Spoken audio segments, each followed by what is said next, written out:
আল্লাহর সাথে প্রথম একটা বৈঠক হয়েছিল। ওইখানে আমিও ছিলাম, আপনিও ছিলেন, সমস্ত নবী ছিল, সমস্ত রাসূল ছিল। আল্লাহ জিজ্ঞাসা করেছেন, আলাস্তু বিরাব্বিকুম, আমি কি তোমাদের রব? আলাস্তু বিরাব্বিকুম, আমরা সবাই উত্তর দিয়েছিলাম, হ্যাঁ আপনি আমাদের রব। আমরা সবাই কি দিয়েছিলাম? হ্যাঁ আপনি আমাদের রব।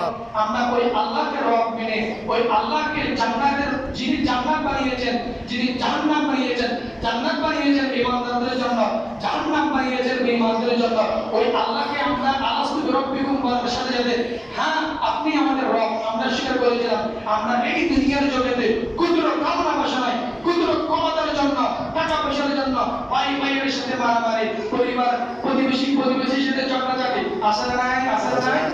তাহলে যে আল্লাহর প্রতি ঈমান, আল্লাহ ও ঈমানের মধ্যে মজবুত আছে কিনা? মজবুত নাই। কলমে আছে, কিসের মধ্যে আছে? কলমে আছে, মজবুত থাকতে হবে। তো যাই হোক, আরেকটা বৈঠক হয়েছিল আল্লাহর সাথে পয়গম্বরদের সাথে, 1,26,000 যাই বলেন, শুধু পয়গম্বরদের সাথে অথবা 270 জন, যে পয়গম্বরদের সাথে সমস্ত নবীদেরকে বার্তা দিয়েছিল আল্লাহ তাআলা, তোমাদের লিডার কে? খাতামুল আম্বিয়া। আমি রাসূলকে সৃষ্টি না করলে কোনো কিছু সৃষ্টি করতে পারি না, তোমাদেরকে সৃষ্টি করতাম না। আল্লাহ সেদিন সমস্ত নবীদেরকে ওয়াদা নিয়েছেন। কি নিয়েছেন বাবা? ওয়াদা নিয়েছেন। এই জন্য আমার রাসূল দুনিয়ার তশরীফ আনার সাথে সাথে সমস্ত অতীতের সমস্ত পানিগুলো, সমস্ত নাজিলকৃত কিতাবগুলো কি হয়ে গেছে? রহস্যত হয়ে গেছে। এই জন্য আমরা এখন তাদের দলের নয়, আমরা আছি রহমাতুল লিল আলামিনের দলে। কার দলে আছি? রহমাতুল লিল আলামিনের দলে। আল্লাহ আমাদের বোঝার মতন তৌফিক দান করুন। তাহলে রাসূলুল্লাহ সাল্লাল্লাহু আলাইহি ওয়াসাল্লাম সুবহে সাদিকের সময় দুনিয়ার জমিনে তশরীফ আনেন। আর বলে যে আমি দামি, বলে যে কেন? রাসূলুল্লাহ সাল্লাল্লাহু আলাইহি ওয়াসাল্লাম তো নূর। রাসূল কি? নূর। জোরে বলেন না, রাসূল কি? নূর। যেখানে আলো থাকবে সেখানে অন্ধকার থাকবে না। তো রাসূল সাল্লাল্লাহু আলাইহি ওয়াসাল্লাম রাতের মধ্যে আসেন, যেহেতু তিনি নূর, রাতের মধ্যে তশরীফ আনেন। আর বলে যে আমি দামি। দিন বলে যে না, রাসূল যেরকম নূর, আমিও সেরকম আলো, আমিও কি আলো। রাসূল দিনের মধ্যে আসলেন। রাত এবং দিন যখন চক্র করতে লাগলো, তখন আল্লাহ রাত এবং দিনের মাঝপথে সুবহে সাদিক 9 রাত 9 দিন দুইজনকে খুশি করে সুবহে সাদিকের সময় আমার রাসূল দুনিয়ার জমিনে তশরীফ আনেছেন। তশরীফ আনার সঙ্গে সঙ্গে কুল কায়নাতের সমস্ত সৃষ্টি, কুল কায়নাতে যতগুলো সৃষ্টি রয়েছে, মাখলুকাতে যতগুলো সৃষ্টি রয়েছে, সকলেই আমার রাসূলের উপর দরুদ পড়তে, আমার রাসূলের তারিফ করতে শুরু করে দিয়েছে।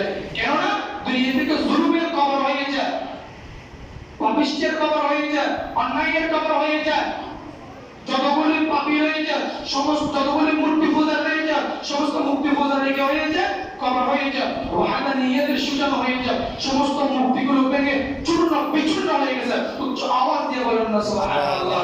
তাহলে মা আমিনা বলেন, রাসূলুল্লাহ সাল্লাল্লাহু আলাইহি ওয়াসাল্লামকে দেখে বর্ণনা শেষ করে দেব, আমি অনেক সন্তান দেখেছি, এত সুন্দর, এত মিষ্টি, এত মায়াবী চেহারা সন্তান আমি আর দেখি নাই। মা হালিমাতুস সাদিয়া এসে বললেন, আরে আপনি মক্কায় থাকেন, আপনি মক্কায় থাকেন, রাজধানীতে থাকেন, কয়টা সব শিশু আপনি দেখেছেন।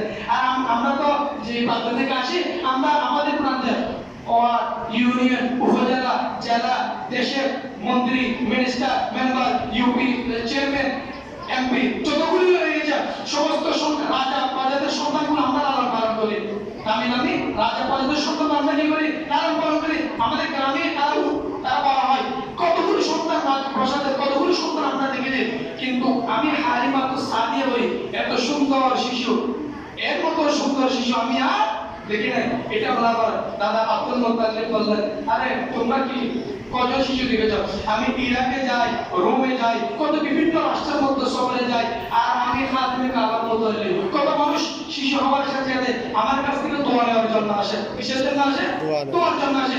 আমি কত দেশ ভ্রমণ করেছি, কত শিশু দেখেছি। আমি আব্দুল মুত্তালিব বলে এত সুন্দর শিশু, এত উচ্চ স্তরের উচ্চ মানের শিশু আমি আব্দুল মুত্তালিব আর দেখি নাই। জিবরাইল আলাইহিস সালাম ডাক দিয়ে বলে, ও আব্দুল মুত্তালিব, তুমি ইরাক কত দেশ সফর করেছো, তুমি কত শিশু দেখেছো?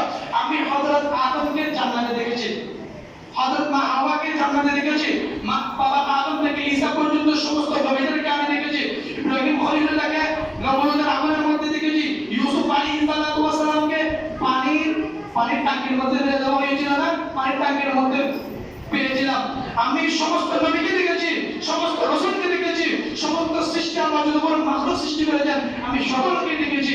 আমি জিবরাইল আলাইহিস সালাম বলেছি রাসূলুল্লাহ সাল্লাল্লাহু আলাইহি ওয়াসাল্লাম চাইতে সুন্দর, উত্তম, মর্যাদাপূর্ণ নূর আমি আর দেখি না। সুবহানাল্লাহ। আল্লাহ রাখতে বলে ও জিবরাইল তুমি দেখবে কিভাবে?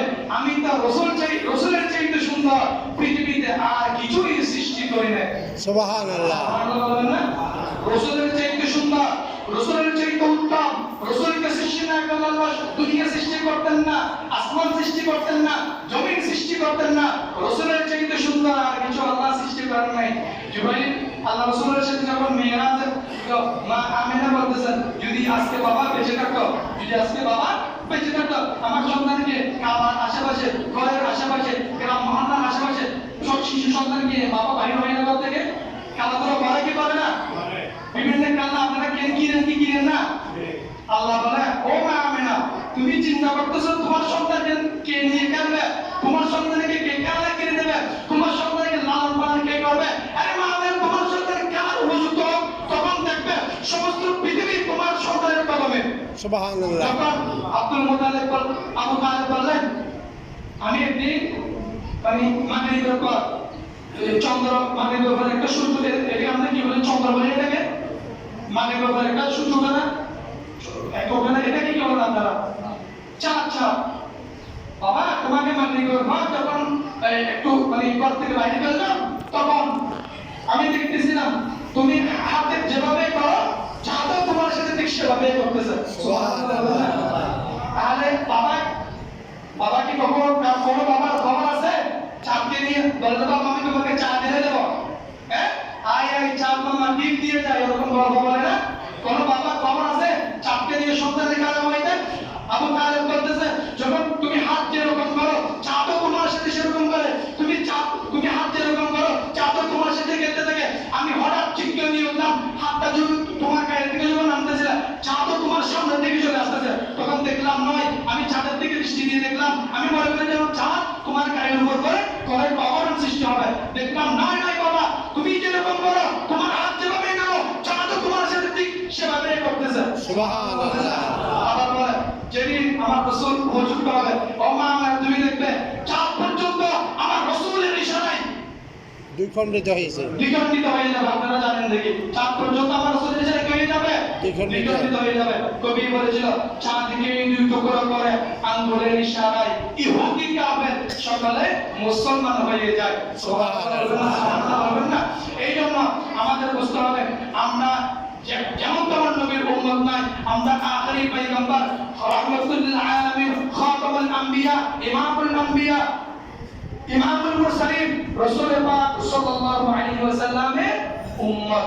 আল্লাহ তাআলার কাছে দোয়া করতে হবে আল্লাহ আমাকে আপনার হাবিবের উপযুক্ত উম্মত হিসেবে কবুল করুন। সুবহানাল্লাহ বলবেন না?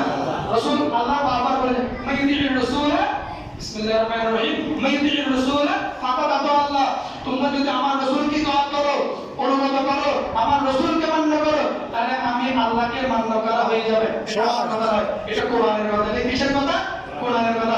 যারা নারায়ে তাকবীর বলবে, নারায়ে রিসালাত বলবে না বুঝে নেবেন এরা বেঈমান, এরা মুসলমান নয়। এরা কে?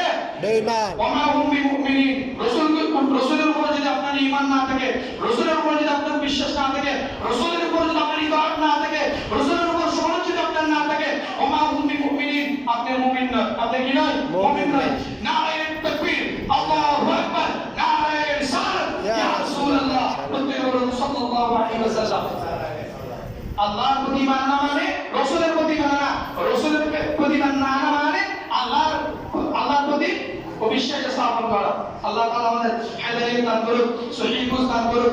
যদি সুযোগ হয়, সময় হয়, সামনের শুক্রবারে বিস্তারিত রাসূল সাল্লাল্লাহু আলাইহি ওয়াসাল্লাম দুনিয়ার জমিনে তশরীফ আনার বিশেষ জন্য আলোচনা করব। ইয়া নবী